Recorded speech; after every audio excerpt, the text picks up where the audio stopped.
Bro, kana ding ingon sa Biblia nga wala Bawal tay mo papa. pagkatawag. Oo, wala tay Bago. So, mm. literal na imong pasabot na nga bawal gyud mo tawag og papa ano nes kalibutan. Sa religious na siya nga O kisa about ano body. mga sa religious na. Ay Kisa siyempre na nag-ingon mo nga refer lang na sa religious lang. Unsa na po lang sitas? Bigo, bigo, bigo. Bigo. Kay kamo gabuot-buot mo kanang kuan ba? Gabuot-buot mo hatag distinction ba? Kasi may nag-ingon ninyo ana nga sa religious lang na.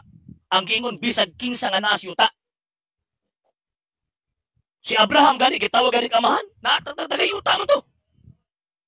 Abraham ang gitawag amahan ha.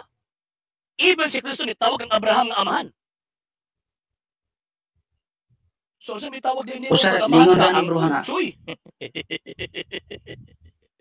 Bro, alangan pod og ningon sa Bible nga ang ato andre sa to ang physical nga kuan ang papa nga kuan. Dili Kay ko di ba nag mali. Lain na pud na nga kuan ba? Lain na pud na nga mali nimo nga pag-quote nimo og setas ba? Mabitan niyo ko sa sige may sige. literal ba na pagsabot. Ingon ka nga oh. So buti pasabot Di, sa kinsa aning kalibutan di ka mo tawag papa. Di ka mo tawag dili amahan. O siya may anak tawag ko sa din mo si mong papa, choy. Dili pwede. religion